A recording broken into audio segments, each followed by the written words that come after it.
Hello and welcome to another episode of my Productivity Mastery series. My name is Pullein and today I want to take you through the workflows of three very famous authors. Now we're going to start off with one of my favorite all-time authors, an author called Jeffrey Archer.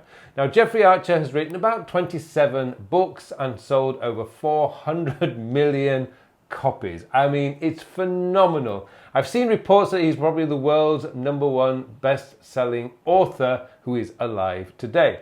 I don't know if that's true, but anyway, 400 million books sold is a pretty good number. Now, Jeffrey Archer has a very unique way of doing his work. He will wake up at 5:30 in the morning, and between 6 and 8 he will do his first session of writing. It's 2 hours. He'll then take 2 hours off, and then between 10 and 12 will write again for 2 hours. Another 2 hours off between 12 and 2, and then from 2 till 4 he will do another session of writing. Again, he will take 2 hours off between 4 and 6, and then between 6 and 8 he will then do another 2 hours, but this time he will read through what he has written that day. Now, if you look at that, he's doing a full 8-hour day of writing. However, the reason why I chose authors to show you is because authors have done a brilliant job, or these three authors have done a brilliant job of being able to isolate what their core work is. Now, I know that an author isn't doing the same kind of work that you are likely to be doing. They're not going to get the same kind of work that you do. However, what they have done is they understand 100% what their core work is. And for the time in the day, as in Jeffrey Archer's case, those 4 2-hour blocks that he has each day, nobody, and I mean nobody, is allowed to disturb him. Now, Jeffrey Archer was close friends to Margaret Thatcher, John Major, and numerous other very important people.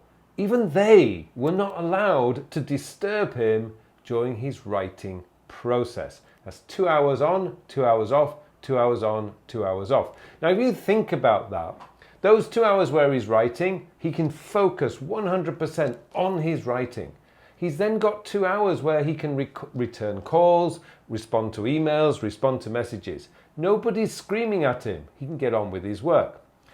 The next author I want to talk about is John Grisham. Now, John Grisham has a different kind of working system. He will wake up at, I think it's around about 4 or 5 in the morning, and then he will go to his writing room, which is down at the bottom of his garden or backyard, depends on what you call it. And for the next 4 hours, he will stay in that office, in that writing room, and write for 4 hours. So he's writing from 6 until 10 in the morning.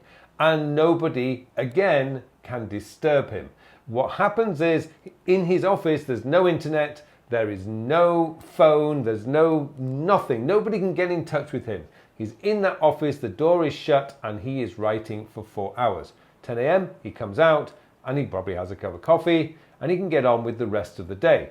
Now look at that as a working schedule. It's 4 hours of intense writing work, getting his core work done.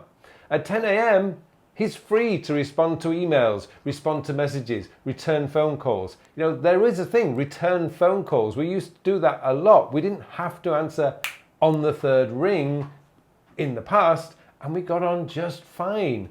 A lot of that is just communicating your expectations or managing the expectations of your workers. And finally, I want to highlight Ian Fleming. Now, Ian Fleming comes from a different era. He's no longer alive. He's no longer with us. Ian Fleming was writing in the 1950s.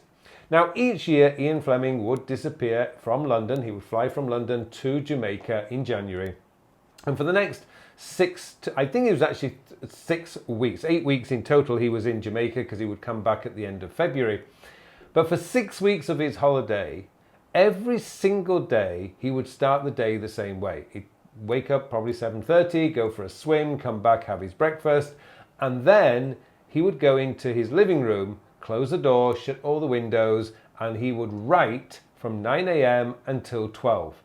Anybody staying with him at that point, because he used to have guests over to stay with him in Jamaica, were told quite clearly he was not to be disturbed between 9 a.m. and 12 p.m. And that was the time that he did his writing. Now, he would return to the living room for an hour at the end of the day. I think it was around about 4 p.m. And he would then read through what he had written.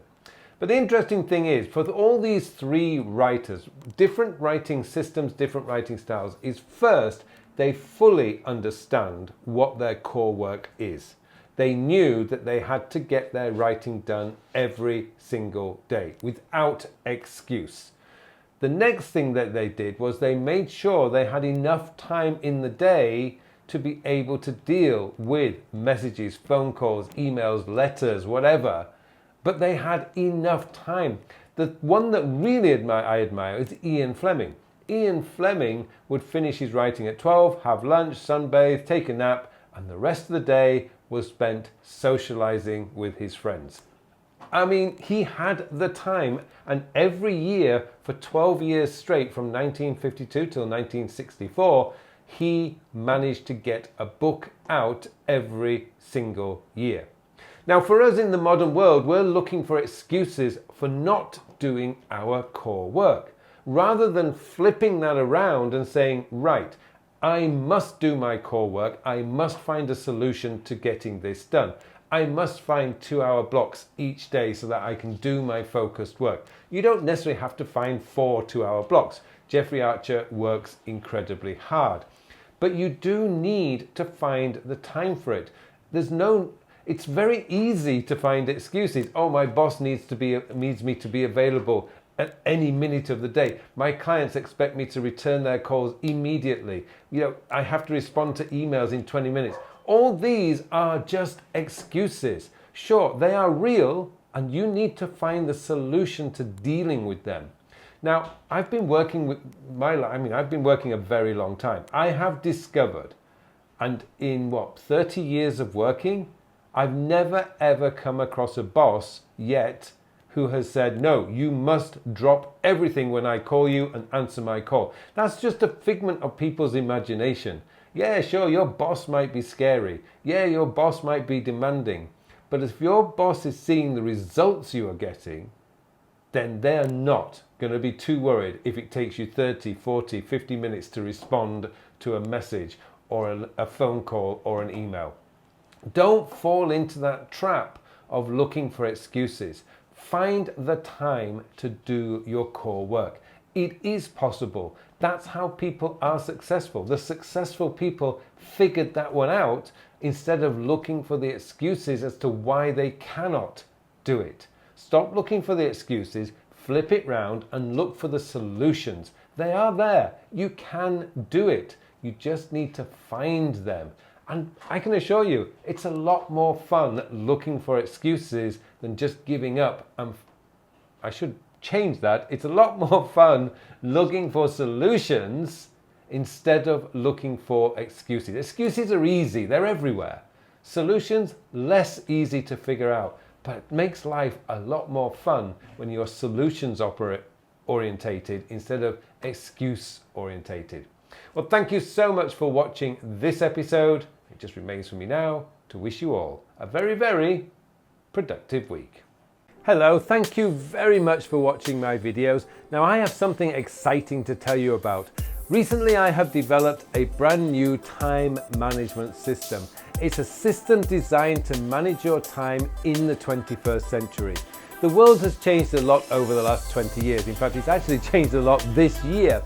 And what we need now is a system, a time management system that is very easy to use, easy to maintain, so that you can spend more of your time doing the work. And that's what the time sector system is all about. It's going to change your whole belief system about the way a time management system should work, because this focuses on when you are going to do the task. And let's be honest, it doesn't matter how motivated, inspired, or how urgent something is. If you don't have time to do it, it is never going to get done. And that's what this system is built around, getting your work done, so you can spend more of your time doing the things that you want to do.